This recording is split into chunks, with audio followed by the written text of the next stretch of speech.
So what is this report about? Well, it's really about what kind of nation we want. What kind of state do we want? Do we want a kind of nation and state which says there's different levels of people, some who are entitled to a voice, some who aren't? Do we want a nation that says some are entitled to fair pay, some are not? No. We've never wanted to be that kind of nation. We've always wanted to be a nation that is fair, that respects people. My dad taught me, as a worker himself, that if you respect people, they respect you. And without respect, neither industries nor the nation can work. The other thing that I find really disappointing, I'm the person who, as Premier, set up the Major Events Committee.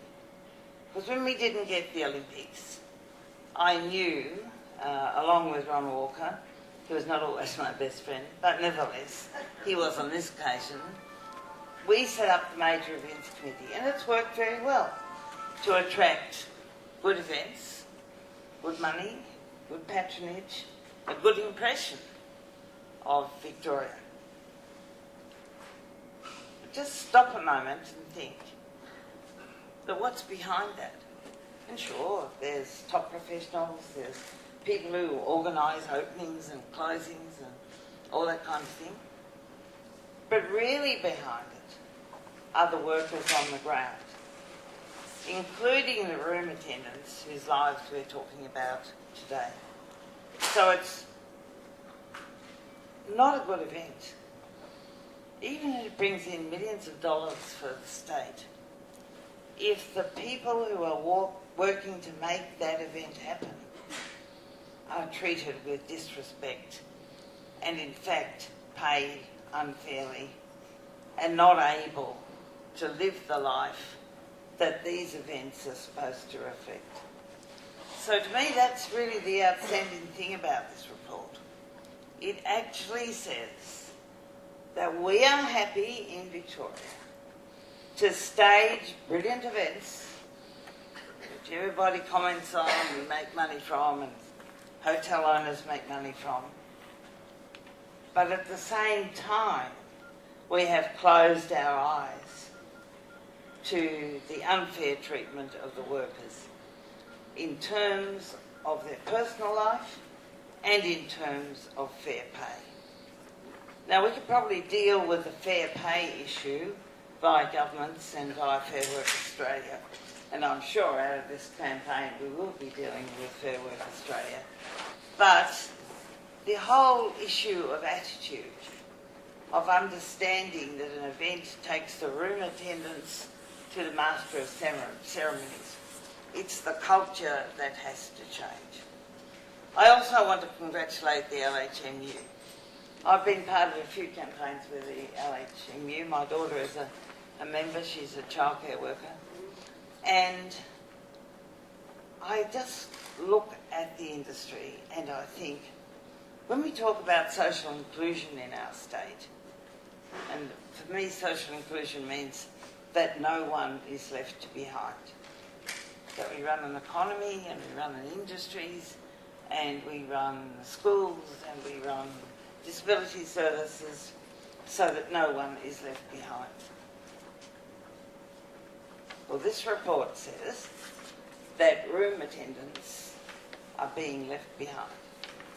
They're being left behind in pay, and not even the pay that is in the award.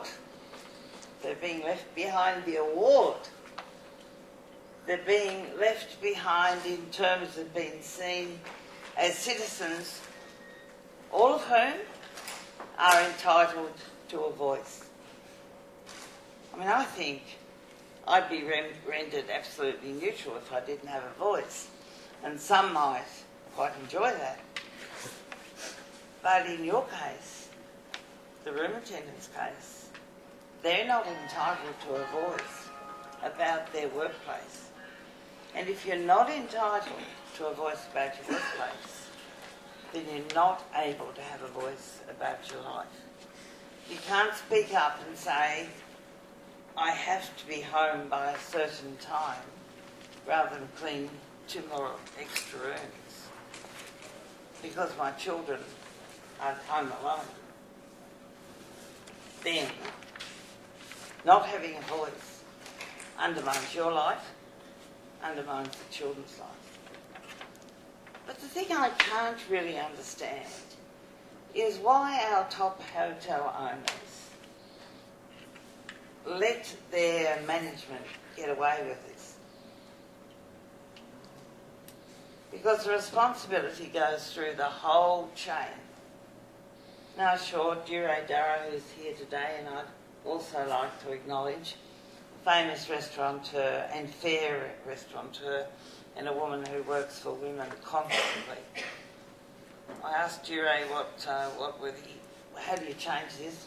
What's the basis of a campaign to change it? And she said, and I said, why don't we talk to people like John Hatter and others? And we will, of course. We'll send him copies and so forth.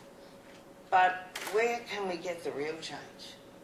And I think from previous campaigns on childcare and on Crown Casino, it really is the middle level management that you have to get understanding that best work practice is achieved, and best productivity is achieved not by grinding workers into the ground, as this report shows, but in fact including them in designing their workloads and getting the results that everyone wants. And change is in, we're not saying to the employers, do something that you don't like, that won't be good for you. What we're actually saying to the employers is, you will get better customer satisfaction if these women who are so proud of their work are able to do their work properly. Now, I have to admit to the workers here today, the hotel workers, that I am now ashamed of walking down corridors, leaving hotels, looking at the trolley and thinking, oh, there's the linen. The new linen coming in, that's good. Not once have I thought, look how these two women sitting in front of me about my height. I can't imagine, especially these days, but even 20 years ago, I can't imagine pushing one of those trolleys. It would take me all day to push it between one room. So the physical workload is enormous. And having a damaged back myself, I can't imagine again how you keep going with that kind of physical pressure. So it's in everybody's interest to change the way room attendants are supposed to work in order to get the best results for employers, the best results for visitors to the hotel, and the best results for the workers. We want to live, I think, in Australia, in a society where we have equal opportunity, where we have respect, where we have a voice in our futures, both our work and our lives, where we have the opportunity to enjoy life as well as work, where work becomes a thing that you're proud of and not just something you have to do. Of course, we all need to work, or most of us do, but work is an opportunity for you to do your best. And it would be in the mutual interest of workers and employers if that best could be achieved together. So, as former Premier of Victoria, I am calling on the Major Events Committee to take an interest in this report. Because if they take an interest in this report, then they are fulfilling their full charter. They were set up by myself, Ron Walker and others to bring the best events to Victoria and to stage them as well as they could be staged for the enjoyment of the international community and the whole Victorian community. Well, guess what? These room attendants are part of providing the best quality and the best experience for the Victorian community and particularly the international community. So it's in our interests, is it not? All of our interests, and especially the Major Events Committee, to take an interest in this report and to change the way we work. We all work. So that due respect is paid to the work in terms of pay and in terms of conditions for all workers in the hotel industry. So that's my message. There are plenty of other messages in this report. There's the health and safety message, there's the equal pay or lack of it message, there's the payment for overtime message, there are plenty of other messages. And the best thing about it is that those messages, the clearest messages, are from the women themselves.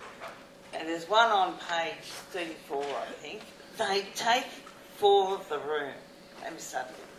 They, that's the employers, take for the room $300 a night.